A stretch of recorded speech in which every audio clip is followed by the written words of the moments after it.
Hello guys and welcome back to my channel. पहले के part में हम लोगों ने देखा था कि बेओशियन लैंड को अपने साथ खींचते हुए ले जाता है और सारी चीज़ें बताने लगता है। जैसे कोई बच्चा अपने फेवरेट अंकल या आंटी या फिर दादा दादी के आने में खुश होता है और उन्हें सारी चीज़ें दिखाता है, उसी तरह बेओशियन भी बहुत ज़्यादा खुश था और लैंड को सब कुछ बता रहा था। लैंड भी बड़े प्यार से और बहुत ध्यान से सब कुछ सुन रहे थे, जैसे वो बहुत ज़्यादा ही इम्पोर्टेंट हो। बेओशियन अब कहता है कि अंकल चलो मैं आपको एक नई चीज़ दिखाता हूँ।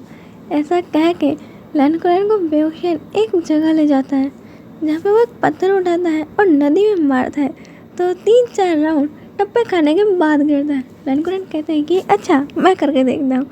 अब वो पत्थर उठाते हैं और वो मारता है तो उनका पत्थर पहले ही डिप में डूब जाता है। बेओशियन कहता है कि मैं बताता हूँ और फिर से उन्हें वैसा करके बताता है। उसका लैंड भी करते हैं। कुछ टाइम वो लोग वहाँ पे उस पत्थर से खेलते हैं। उसके बाद बेओशियन और लैंड वापस क्लैन में आ जाते हैं। ये खुशी भरे लम्हे अभी शुरू ही हुए थे कि पर देखो 3 दिन इतनी जल्दी ख़त्म हो गए। वहाँ पे लैंड मैडम इससे कहते हैं कि अब हमें यहाँ से जाना होगा और वैसे भी अब बेओशियन जांग याली को तो लैंड आना ही है, तो हम तीनों आज ही निकल जाते हैं तो कल तक हम लैंड पहुँच जाएंगे। मैडम यूँ कहती हैं कि हम लोग एक दिन और नहीं रुक सकते, एक दिन बाद भी तो बेओशियन जा सकता है। लैंड कहते हैं कि तुम माँ हो और माँ का दिल ये कभी नहीं चाहेगा कि उसका बच्चा उससे दूर जाए, और वो तो बस कुछ टाइम के लिए जा रहा है। अपनी स्टडीज़ कंप्लीट करने के बाद तो वो वापस यहीं आएगा। मैडम यूँ कहती है कि आप सही कह रहे हैं, बट वो आज से पहले कभी मुझसे तो दूर नहीं रहा और वहाँ पे पता नहीं उसकी पसंद की चीज़ होगी या नहीं होगी। कुरन कहते हैं कि तुम चिंता मत करो, वहाँ पे मैं बेओशियन का बहुत अच्छे से ध्यान रखूँगा और कुछ भी होगा तो मैं तुरंत तुम्हें बताऊँगा, और इसका तुम बेफिक्र रहो कि वहाँ पे कोई अल्फा उसे कुछ कर सकता है, कि वो जितना ज़्यादा मासूम है और प्यारा है उससे ज़्यादा उसकी खतरनाक फाइटिंग स्किल है। उसके मासूम चेहरे में मत जाओ, उसकी स्किल्स तुम भी जानती हो कि जांग क्लैन में उसके जैसा कोई योद्धा नहीं। तुम्हें मान जाती हैं, अपना दुख भरा चेहरे में एक प्यारी सी स्माइल लाती हैं और बेओशियन जांग और जांग याली को तैयार करती हैं, उनका सारा सामान पैक करती हैं और लैंड के साथ उन्हें भेज देती हैं।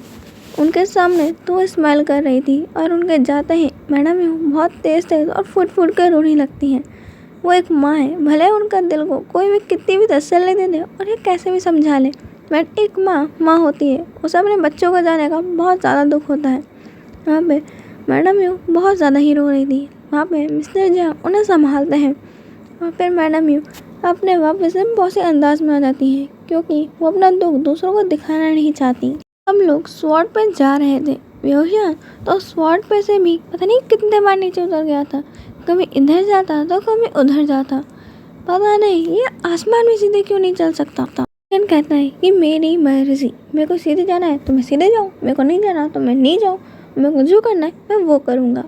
उसके बाद स्वॉर्ड से सीधे कैरिटाउन में उतर जाता है और वहाँ से एम्प्रेस स्माइल की 4 बोतलें लेता है और उसके बाद उस स्वॉर्ड पे सबके पास वापस पहुँच जाता है। वहाँ पर लैंड आगे चल रहे थे तो उन्हें मालूम नहीं चलता कि ओशन कब उतरा और कब वापस आया। ओशन जाता है जांग की ही स्वॉर्ड पे चढ़ जाता है, अपनी स्वॉर्ड रख लेता है और मस्त वहाँ पे अपनी एम्प्रेस स्माइल पीने लगता है। बेचारा जांग ओशन में गुस्सा करे या फिर अपना कंसंट्रेशन और बैलेंस बना के उस स्वॉर्ड को मूव करे। जांग गुस्सा तो बहुत आ रही थी और उसे कहना भी था, पर वो कह क्या सकता था, सामने कुरन जो ठहरे। अब बेचारा जांग अपना मुंह बंद करके चुपचाप से पहुंचते हैं लैंड जहाँ पर पहुंचते ही बेओशियन अपनी एम्प्रेस स्माइल की 2 बोतलें जो बच गई थी उन्हें छुपा लेता है। वहाँ पर लैंड के साथ ही बेओशियन जांग और जांग याली तीनों एंटर करते हैं और इनके पीछे ही आ रही थी जांग क्लैन के सभी इनर और आउटर डिसाइपल्स, जो सब वहाँ पे पढ़ने के लिए आए हुए थे। वो सभी वहाँ पे आते हैं। सभी क्लैन के मेंबर्स वहाँ आ चुके थे। पहली बार ऐसा हुआ था कि लैंड में वैन क्लैन का कोई बच्चा, कोई स्टूडेंट पढ़ने आया है और खासकर वैन चाओ ने छोड़ने आया है। क्लैन वालों को तो लैंड में देखना ईद के चांद के बराबर है। पता नहीं ये दर्शन कब हमें प्राप्त हो गए, सबके तो मन में यही चल रहा था। आज सब लोग पहुंचे हुए थे, सबके सब बहुत ज़्यादा थकावट में थे और शाम भी हो चुकी थी। नियम के अनुसार 9 बजे सब कुछ बंद हो जाता है और सब लोग 9 बजे के पहले आ चुके थे। लैंड कुरन ने रोशन को बता दिया था कि 9 बजे के बाद उसे बाहर नहीं निकलना है और सुबह 5 बजे उसे उठ जाना है। रोशन ने मुंह चुराते हुए बात मान ही ली कि वो कर क्या सकता है। आज तक कोई ऐसा नियम बना है क्या जो रोशन मान सके? नामुमकिन। उसी तरीके से लैंड कुरन के इतने समझाने के बाद भी रोशन पहले ही दिन नियम तोड़ते हुए लैंड क्लैन में 9 बजे के बाद बाहर निकल जाता है और अपने रूम के टेरेस पे छत पे जाकर बैठ जाता है और मस्त वाइन पीने लगता है। वहाँ पे वाइट ड्रेस में कोई इंसान पेट्रोलिंग कर रहा था और वो इंसान वहाँ से जा ही रहा था कि उसने छत पे टंगा हुआ फैन पे उसकी नज़र गई और वो इंसान झटाक से एक जंप मार के उड़ते हुए सीधे वहाँ पे लैंड करता है। लैंडिंग बहुत डेलिकेट, उसके रूप बहुत ज़्यादा ही वाइट और कितना ज़्यादा प्योर और उसका फेस इतना ज़्यादा हैंडसम कि क्या ही कहना। क्यूटनेस और हैंडसमनेस सब एक में ही आ गई थी। बट हाँ, उसे क्यूट होने के लिए थोड़ी स्माइल ज़रूर करनी चाहिए। और उसके बाल, हाय कितने लंबे बाल। रोशन ने उसे देखा नहीं था बट उस इंसान ने रोशन की बैग देखी जहाँ पे रोशन ने रेड रोब्स पहने हुए थे जिसमें उसके हाथ जिसमें एक वाइट कलर की बॉटल थी जो एम्प्रेस स्माइल की थी, जिसे देखते ही वो पर्सन उसे कहता है कि यहाँ पे वाइन पीना मना है और 9 बजे के बाद अपने रूम से बाहर निकलना भी मना है। रोशन ये बात सुन के पीछे मुड़ता है और रोशन जैसे ही मुड़ता है तो जैसे उस पर्सन की तो दुनिया ही थम गई थी। एंजल कब हेवन से उतर के आ गई जो मुझे पता नहीं चला क्योंकि रोशन का इतना क्यूट सा फेस, इतनी प्यारी सी स्माइल, उसके अडोरेबल आईज और उसके चबी चेक्स। रोशन तो पूरा का पूरा ही ना क्यूटनेस का भंडार लग रहा था और ऊपर से फुल मून जो रोशन की ब्यूटी को और भी ज़्यादा बढ़ा रही थी। रोशन उसमें और भी ज़्यादा शाइन कर रहा था। वो पर्सन होश में आता है और कहता है कि तुम नए डिसाइबल लगते हो, लगता है तुम्हें रूल्स पता नहीं है।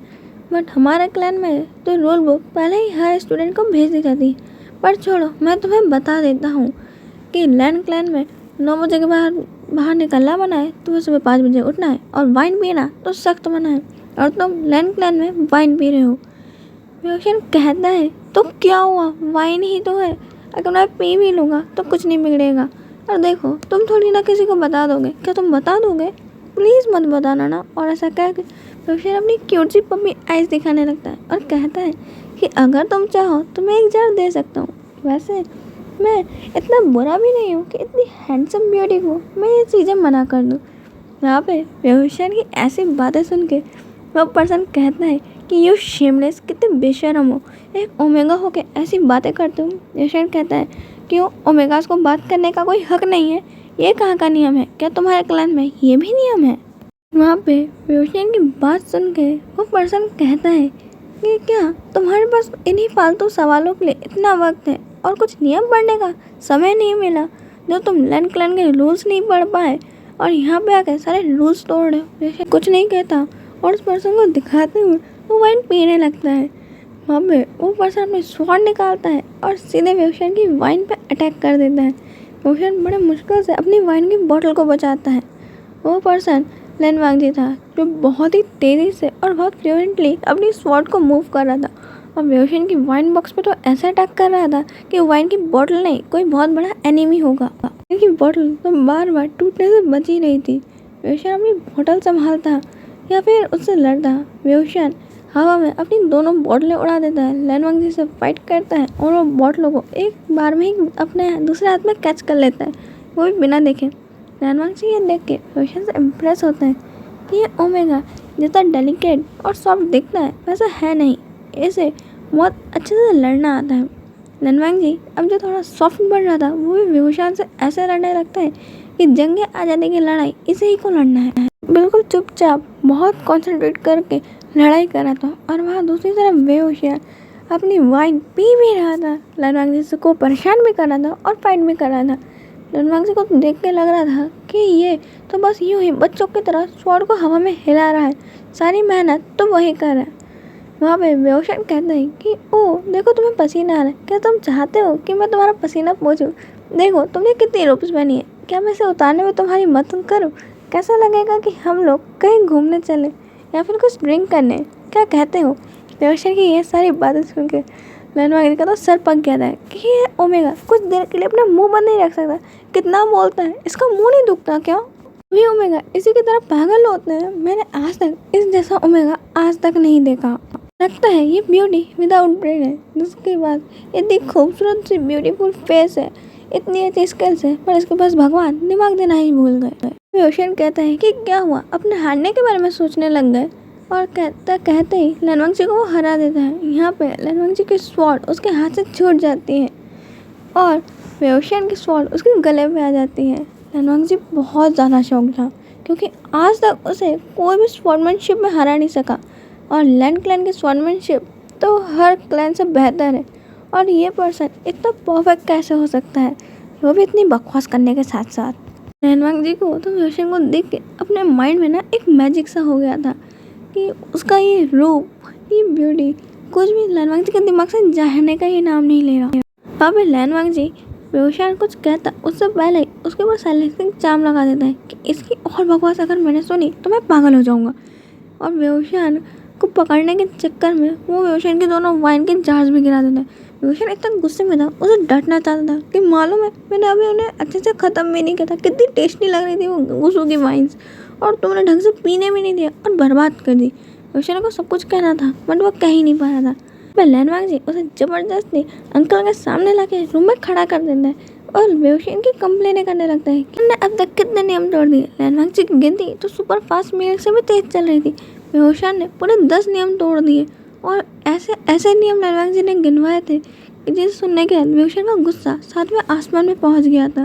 उसी समय लैंसिचैन भी उस रूम में एंटर करते हैं और लैन कुरैन को स्पिरिट्स के बारे में बताने लगते हैं कि जिन्होंने इससे पहले भी उन पर अटैक किया था, और जब उनके डिसाइपल्स उनसे लड़ने गए थे तो उनके कई डिसाइपल मारे गए, और कईयों की हालत इस तरीके से हो गई है कि उन्हें समझ नहीं आ रहा है कि वो जिंदा है या फिर मर चुके हैं या फिर उन्हें क्या हुआ है। वहाँ पे वेओशियन भी ये बातें सुन रहा था। उन्हें मालूम नहीं था कि ये दोनों है कौन। तो लोग बस बोले जा रहे थे, उन्होंने तो देखा ही नहीं कि लैन कुरैन तो वहाँ है ही नहीं रूम में। लैन कुरैन तो था ही नहीं, वो तो बाहर थे वेओशियन के रूम के, और उन्हें ढूंढने गए थे कि वेओशियन है कहाँ, क्योंकि उसके रूम में वेओशियन था ही नहीं। यहाँ पे लैंसिचैन लैन कुरैन को कोई रिस्पॉन्ड ना देते थे लनवंशी की तरफ देखते हैं कि ऐसा भी तुमने क्या बोल दिया कि अंकल कुछ बोल ही नहीं रहे। लनवंशी कहता है कि भाई मेरी कोई गलती इस ओमेगा की है। पहले तो इसने नियम तोड़े, ऊपर से ही वो सब बदतमीजी करता है, और मालूम है ओमेगा कितना बेशर्म है। यहाँ पे लैन कुरैन अब उस ओमेगा की तरफ देखते हैं कि कितना मासूम सा तो दिखता है और कितना प्यारा फेस है। कुरैन पूछते हैं ये तुम्हारा नाम क्या है? वेओशियन तो करता है। यहाँ पे वो लनवंशी की तरफ देखते हैं कि उसे अपने स्पेल से हटाओ, मुझे उससे सुनना है कि वो क्या बोलना चाहता है। जैसे वो स्पेल हटाते हैं वेओशियन का मुंह खुलता है और वो सब एक बार बोलता है तुम पागल अल्फा, तुम्हें दिमाग नाम की चीज़ नहीं है। तुम जानते हो कि तुम किस इंसान को रोके हो, और सारी गलती तुम्हारी है कि तुम्हें ना पहले लड़ना नहीं आता, और लड़ना नहीं आता है तो मुझसे लड़ने का को है, और हार गए तो यहाँ पे रोते रोते आ गए और ज़बरदस्ती मुझे भी खींच के लाए, और पता नहीं कौन कौन से नियम गिरा दिए। वेओशियन इतनी स्पीड में बोले जा रहा था। वहाँ पर लनवंशी कहते हैं कि देख लिया, इसके ऊपर से स्पेल मैंने हटाया तो इसने इतना सब कुछ बोल दिया, इसलिए लगा था स्पेल। कितना बोलता है ये। अब लैंसिचैन ये सब सुनने के बाद उस ओमेगा की तरफ देखते हैं और कहते हैं कि तुम ये सब जानते हो कि क्या कह रहे हो, और तुम जानते हो तुम किससे कह रहे हो। वेओशियन कहता है कि क्यों, मैंने ऐसा भी किससे बात कर रहा हूँ। लैन कहते हैं कि तुमने लनवंशी और लैंसिचैन का नाम सुना है। वेओशियन याद करता है तो उसे याद आता है कि उसको उसके अंकल ने कहा था कि इन दोनों के सामने कोई नियम मत तोड़ना। वेओशियन तो तब ये पूछना ही भूल गया कि ये लोग है कौन और दिखते कैसे हैं, उसे तो ये मालूम ही नहीं है। वेओशियन कहता है कि नहीं जानता कि कौन है तुम जानते हो?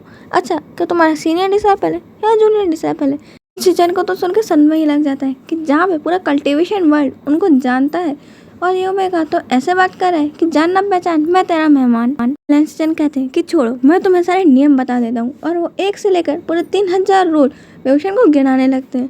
वेओशियन उन रूल्स को सुन के वहाँ पे नींद की झपकियाँ लेने लगता है। खड़े खड़े बेचारे को इतनी नींद आ रही थी कि वो बस इंतज़ार कर रहा था कि कब ये दोनों उसका पीछा छोड़े और वो यहाँ से सोने जाए। पता नहीं उसे कौन से पागल कुत्ते ने काटा था जो रात को अपने कमरे से बाहर निकल गया, और ये 2 पागल उससे टकरा गए। दूसरी तरफ लैन कुरैन वेओशियन को पूरे लैन क्लैन में ढूंढ रहे थे कि अब ये कहाँ चला गया, अपने रूम में तो है नहीं।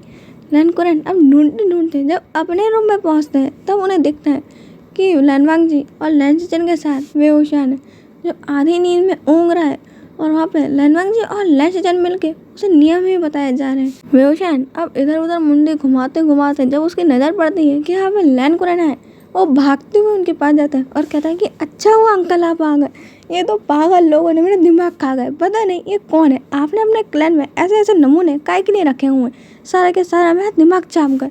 आपको मालूम है ये दोनों कितने बोरिंग हैं और जब से मेरे को मिले पता नहीं कितने बार वो 3000 घटिया रूल्स दोहरा चुके हैं।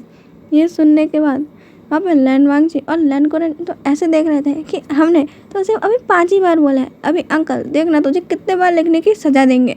लैन कुरैन उनकी बातों को रोकते हुए कहते हैं कि वेओशान मैं तुम्हें ढूंढ रहा था, मुझे तुमसे कुछ पूछना था, और उसे लेकर डिसाइपल की डेड बॉडी के पास जाते हैं जो डेड नहीं थी, बस ऐसे ही पड़ी हुई थी विदाउट एनी कॉन्शियसनेस, और उसके पास जाके उसे दिखाते हैं कि उसकी बॉडी ऐसा लग रहा है कि वो जिंदा नहीं है। वेओशान कहता है कि नहीं वो जिंदा है, पर लैन चेचन कहते हैं कि नहीं वो मर चुका है, और ऐसा चेक करके वो उसकी पल्स चेक करते हैं और कहते हैं देखो इसकी पल्स भी नहीं चल रही है और इसका पूरी बॉडी ठंडी पड़ चुकी है। वेओशान कहता है कि नहीं ये कर्ज है और ब्लैक मैजिक के थ्रू हुआ है जिसके कारण वो सब ऐसा हुआ है, और वेओशान एक तालिस्मान बनाता है जिससे वो ब्लैक मैजिक वो हटा देता है, और कुछ टाइम बाद वो पर्सन जो डिसाइबल लेटा हुआ था वो उठ के बैठ जाता है। लैन कुरैन उससे सारी इन्फॉर्मेशन लेते हैं और उसे रेस्ट करने के लिए भेज देते हैं। ये देख के अब लैनवांग जी और लैन चेचन को एक और सदमा लगता है। लैनवांग जी को पहला सदमा लगा ही हुआ था कि मुझसे ज़्यादा अच्छा तलवारबाजी आती है, और अब दूसरा सदमा कि इसे तालिस्मान यूज़ करने भी आते हैं, और इतनी जल्दी इसने सब कुछ ठीक भी कर दिया। और लैन चेचन ने ये पहली बार किसी ओमेगा को तालिस्मान यूज़ करते हुए देखा था। वहाँ पे लैन चेचन और लैनवांग जी तो शॉक्ड फेस में बस मिशन को घूर ही रहते। आज के लिए इतना ही, हम मिलेंगे नेक्स्ट पार्ट में, बाय।